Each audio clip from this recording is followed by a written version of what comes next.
Hello guys. So we are going to start new chapter for class 8 and that is a factorization. Okay. So we'll start with the question as we were doing always, right? So let me crop it. Then we proceed to the question. Okay. So let's start on the first question. Yeah. So that is the first question. Question says like write the irreducible factors of the following terms. So we have few terms and we have to write the irreducible factors. तो ऐसे factors लिखने हैं जो और factorize नहीं हो सकते, right? So let's solve from the very first thing. This is 48, right? तो 48 का क्या लिख सकते हैं आप? Like you can factorize like this. 48 को ऐसे लिखते हैं, फिर 2 से divide करते हैं. You will get something uh, like 24, फिर 2 से करते हैं. तो मतलब इस तरीके से आप करते हैं.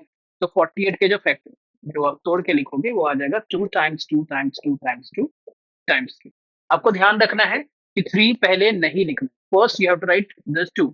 You have to start from the beginning, initial, है ना. 2 से शुरू करो.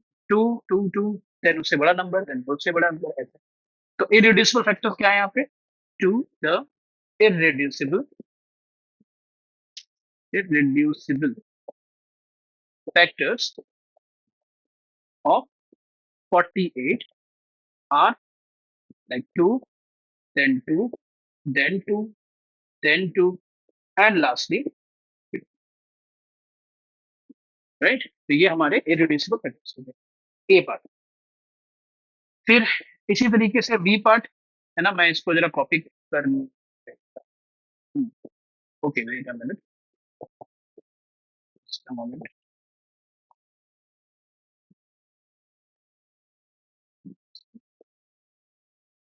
Okay. So now if you talk about the B part, it's again 600. तो 600 को भी आप लिख सकते हैं like 2 times 2 times 2 times 3 times 5. इसको भी सॉल्व करने पे वही आ जाएगा. सेम वही लिखेंगे. The irreducible factors of 600 are, क्या क्या आया, 5 एक बार और आएगा, सॉरी. वो हो जाएगा 2, 2, 2, देन 3, 5 एंड लास्ट में फिर से. तो इस तरीके से बी वाला. उसी तरीके से फिर सी वाले का देखते हैं. सी क्या था? 13x square. तो 13x स्क्वायर के केस में क्या है? लाइक 13 टाइम्स x है ना. तो यहाँ पर जो इरिड्यूसिबल फैक्टर्स हो गए किसके? Of 13x square. वो क्या हो जाएगा बेटा? वो हो जाएगा 13 हो जाएगा, x हो जाएगा, और साथ में फिर एक और x हो जाएगा. तो इस तरीके से उसके फैक्टर्स आ गए. Okay. Now minute guys.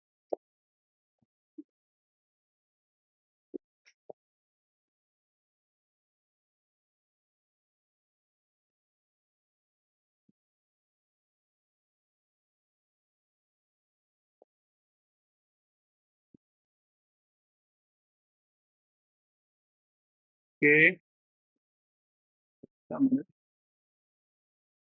yeah. E. Now after that we have D part. D part है हमारे पास. क्या है D part? 6 mn. तो 6 mn को आप क्या लिख सकते हैं? Like 2 into 3 into m into n. Same वही है यहाँ पे. irreducible factors of 6 mn are 2, 3, m and n. So that is your. Now let's talk about E part. That is like 32 p square q r. अब 32 को क्या लिख सकते हैं? लाइक 2 टाइम्स 2 टाइम्स 2, 5 बार 2, है ना. दो भी करनी है तो उसमें बदल सकते हैं. Then p square means p into p. Q means like only one time Q and R means only one time, right? So done हो गया. तो हम बोलेंगे द वही सब कुछ same. 32 p square q r r. तो 2 5 बार है तो 2, 2, 2, 2, 2. फिर p 2 बार है, p p. फिर q एक बार है और r एक बार, लास्ट में r. That's it. e हो गया. अब f की बारी का. f की बारी. f. f में क्या है बेटा? It's 12x³ yz². राइट. तो 12 को भी लिख सकते हैं लाइक 2 into 2 into 3. x³ का मतलब 3 बार x, है ना. और y तो अकेला रह जाएगा, और जेड क्यूब का मतलब जेड स्क्वायर का मतलब 2 बार जेड, राइट। तो बस सेम वही पूरी कहानी कि like 12x³ y z² is या आर, क्या क्या होगा बेटे, दो दो बार, तीन एक बार, एक्स एक्स एक्स 3 बार, वाई एक बार जेड, लास्ट में फिर से, right. Now let's talk about F हो गया। अब बात करते हैं जी की। जी की बारे में बात करें तो वो हो जाएगा -u², यू क्यूब है ना, sorry, u³ v² w²।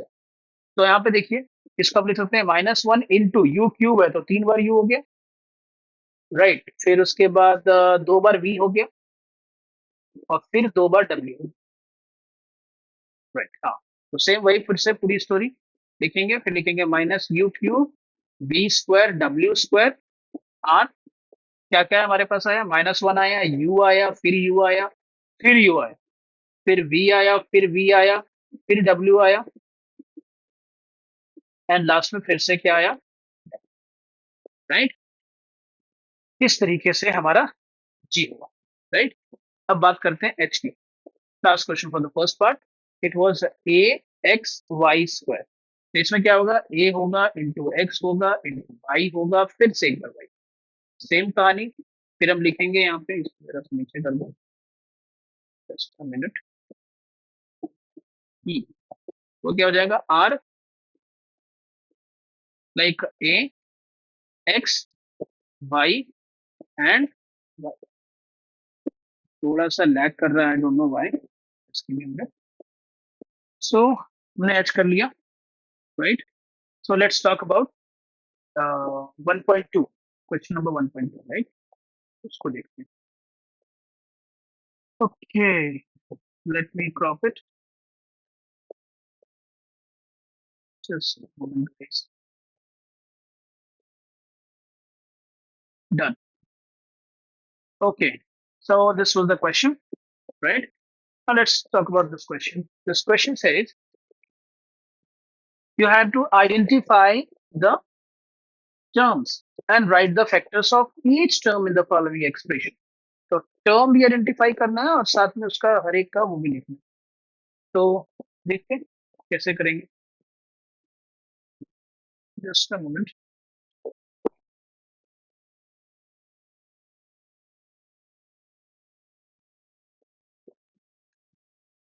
Just a minute guys.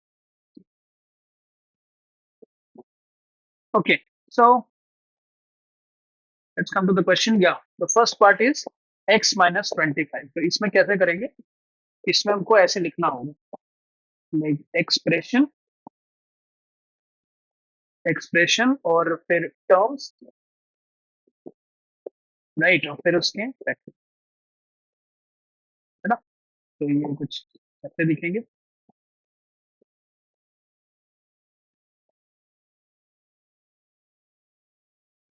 if I'm not wrong, तो एक्सप्रेशन है x-25, यहाँ पे दो टर्म्स हैं, राइट। एक है x, एक है -25। तो x का टर्म क्या हो, फैक्टर क्या हो गया, सिर्फ x, और -25 का क्या हो गया, -1 हो गया, 5 हो गया, और 5 हो गया। तो टेबल आप कंप्लीट कर लेंगे, मतलब ऐसे प्रॉपर बना लेंगे, राइट। ऐसे आपको बनाना होगा, ठीक है, ऐसा बना लेंगे। तो मुद्दे पे आता हूँ, या okay, so this is for the first part। Similarly for the second part क्या हो जाएगा, देखिए मैं इसको कॉपी कर लेता हूँ,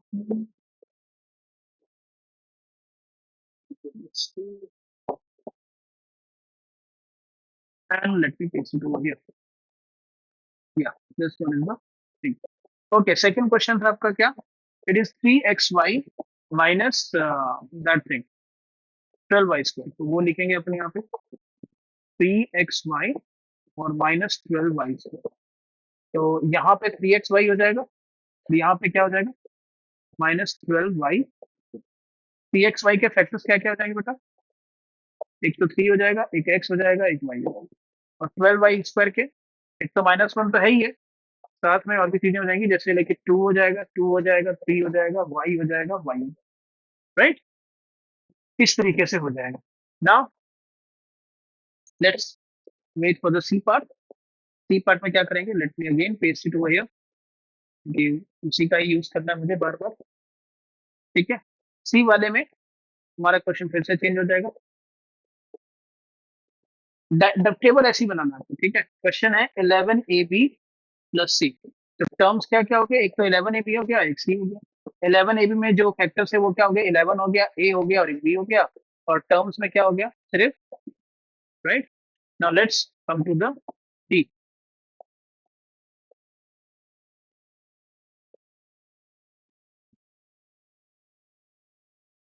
ओके.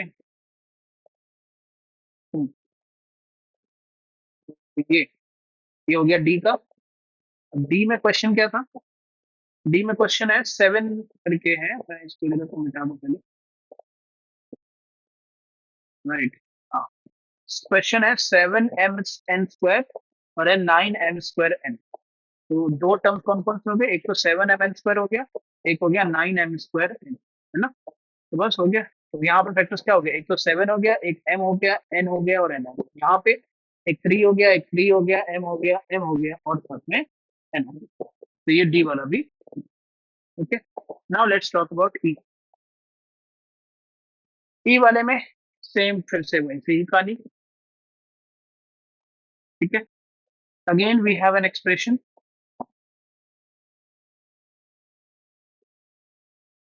एक्सप्रेशन क्या है, like -8k² L plus 5L. Terms क्या होंगे, एक होगा -8k² L होगा, एक होगा सिर्फ 5L. 8k² L में क्या हो जाएगा, एक -1 हो जाएगा, एक 2 हो जाएगा, एक 2 हो जाएगा. फिर k दो बार ही हो जाएगा और फिर लास्ट में L. 5L वाले में सिर्फ 5 और L हो जाएगा. तो ये ई हो गया और आई थिंक कितने ही थे, तो ये एक और एफ भी बचा हुआ. ओके. सेम वही फिर से कहानी. तो इसको मिटा देता हूँ. ये it's time for F which says terms. अच्छा यहाँ पे थोड़ा सा लफड़ा है. एक्सप्रेशन है 12s² t minus sorry plus 9s - 3t. तो यहाँ पे तीन खांचे बनेंगे. एक और जाएगा ऐसे. राइट. एक और जाएगा. ओके. तो एक तो हो गया 12s² t हो गया, एक 9s हो गया और एक -3t. तो फैक्टर्स क्या क्या हो जाएंगे. 12 का हो गया क्या, 2 2 3. s² का हो गया s और t का लास्ट में सिर्फ t. 9s का क्या हो गया 3 3s. और उसका क्या हो गया -1 3 और t. तो इस तरीके से एफ भी हो गया. और फिर बचा नहीं, खत्म. फाइनली खत्म. सो एफ हो गया, निपट गया. Now let's it's time for 1.3. Okay. देखते हैं क्या सीन है इसमें.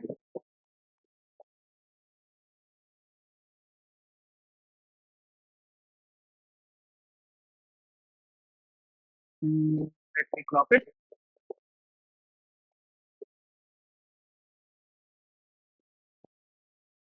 डन है क्या. ओके. क्वेश्चन है what is the reducible irreducible factor form of the term 20xy minus 45y². तो देखिए 20xy, 20 को क्या लिख सकते हो आप. 20 को लिख सकते हो 2 × 2 = 4, 4 × 5 = 20. Okay done. 45 को क्या लिख सकते हो, 45 को लिख सकते हो आप लाइक 3 × 3 9 है क्या, 9 × 5. राइट. नाउ सो देखिए ये टर्म्स कहाँ कहाँ पर है. 2 2 5 है, 3 3 5 है. y² होना चाहिए. देखो थोड़ा पूरा तोड़ के लिखना चाहिए. तो ये देखिए यहाँ पर जो ऑप्शन मुझे दिख रहा है वो होगा सी. रीजन बीइंग इसमें देखिए 2 2 5 दिख रहा है, 5 3 3 दिख रहा है, वही दिख रहे हैं. एक्स वाई था 20xy था तो एक्स वाई भी दिख रहा है. और y² था तो वाई वाई भी दिख रहा है. बाकी सब में ऐसा नहीं है. जैसे इसमें 4 × 5 लिखा है, तो हालांकि 4 × 5 20 होता है मगर 2 × 2 नहीं है, इसलिए ए गलत है. और जो बी वाला है उसमें वाई पर लिखा है जबकि लिखना चाहिए y × y, तो वो भी गलत है.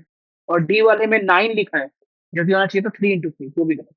इसीलिए ए भी गलत है, सी डी भी गलत है, बी भी गलत है, तो बचा क्या सी. तो सी सही है. ठीक है. आगे बढ़ते हैं.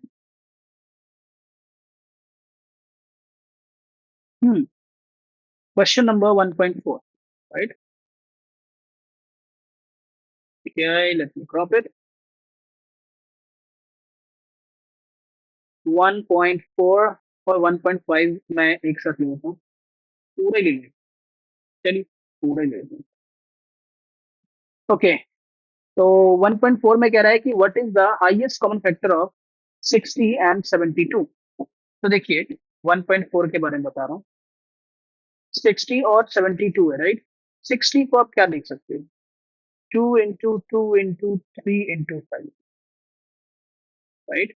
और 72 को क्या लिख सकते हो, 2 into 2 into 2 into 3 into 3। कैसे लिखते हैं, वही सेम। 60 को यहाँ लिखे, 2 से डिवाइड किया and so on. Okay, now अब यहाँ पे देखो कॉमन क्या क्या आपको दिख रहा है। जो कॉमन दिख रहा है बेटे वो ये है, ये यहाँ पे भी है, यहाँ पे भी है, ये यहाँ पे भी है, यहाँ पे भी है, यहाँ पे भी है और यहाँ पे भी है। बस इतना ही है, तो हो गया। therefore HCF of 60 and 72 is 2 into 2 into 3, which is like 12. So 12 answer होगा option number C. Okay. Now let's come to the 15th question. I mean, sorry, 1.5 question. 1.5 में क्या कह रहा है? The number one has only one factor. और वो क्या है, वो itself खुद है, खुद ही एक उसका फैक्टर है, खुद ही एक उसका फैक्टर है, right. All numbers other than one has at least two factor. One को छोड़ के कोई भी नंबर ले लो, जैसे कि मान लो 6 ले लो, कम से कम उसके दो फैक्टर हैं, जैसे कि 2 है, 3 है और एक 1 भी है। अच्छा ये नहीं लेना है, 5 ले लो, 5 का एक फैक्टर 1 है और एक 5 नंबर खुद है। तो यानी कि 1 को छोड़कर जितने भी नंबर है सबके कम से कम तो दो फैक्टर तो एटलीस्ट है, एटलीस्ट टू फैक्टर। और वो कौन है, एक तो 1 और एक वो नंबर खुद। जैसे 5 तो मैंने बताया था। Okay, now number that have two factors, -1, -1। Okay, no it's not -1, दो बातें बोल रहा है। अच्छा अच्छा, दो फैक्टर्स है, एक 1 है और नंबर इटसेल्फ है। जब 6 की बात करो तो उसके फैक्टर 1 भी है, 2 भी है, 3 भी है, 6 भी है। मतलब खुद 1 भी है, इटसेल्फ भी है और भी है। बट 5 की बात करो उसमें उसमें फैक्टर क्या है, 1 ही है और 5 भी है। मतलब 1 और इटसेल्फ है, इसका मतलब वो नंबर क्या है, प्राइम नंबर है। क्या है वो बेटा, प्राइम नंबर। ओके, नाउ 1.6 क्या कह रहा है, the area of rectangular park is given by algebraic expression 6xy. So what are the possible expression for the dimension of the park? तो कह रहा है आपसे कि एक पार्क है जिसका एरिया 6xy है। हमें पूछता है कि इसके डायमेंशन क्या है। डायमेंशन का मतलब होता है उसका वो क्या होगा, लेंथ और ब्रेथ क्या होगा, ये हमसे पूछ रहा है ना। तो इसके रेलेवेंट आंसर से बहुत सारे हो सकते हैं, जैसे कि अगर 6xy है, इसको ना मैं यहाँ पे प्रॉपर कर देता हूँ, इसलिए आपको कंफ्यूजन होगा। 1.5, तो एरिया, एरिया ऑफ पार्क कितना दिया बेटा, वो दिया 6xy। And 6xy can be written as 3 into 2 into x into y। अब यहाँ पे कई पॉसिबिलिटीज है, तो कोई भी एक पॉसिबिलिटी लिख दो, है ना। तो एक तो 3x और इंटू 2y भी लिख सकते हो, है ना, which is length into breadth, right. We know also that area of rectangle is length into breadth, ये हम पढ़े, लेंथ और ब्रेथ होता है, राइट, ब्रेथ BH है, ठीक है। नाउ सो इसका मतलब क्या हो गया, देयरफॉर लेंथ ऑफ पार्क कितना हो जाएगा, पहले क्या लिखा हुआ 3x है, तो लेंथ ऑफ पार्क हो गया 3x। और ब्रेथ आपका कितना हो गया, ब्रेथ ऑफ पार्क हो गया कितना, तो 2y, राइट। तो इस तरीके से लेंथ और ब्रेथ आ गया, है ना। तो 3x यूनिट्स और 2x यूनिट्स ये देना पड़ेगा। तो in this way you will get the area of, sorry, dimension of the park. Okay, तो इस तरीके से फर्स्ट एक्सरसाइज खत्म होती है। सो अब बढ़ेंगे हम लोग नेक्स्ट एक्सरसाइज। Okay, now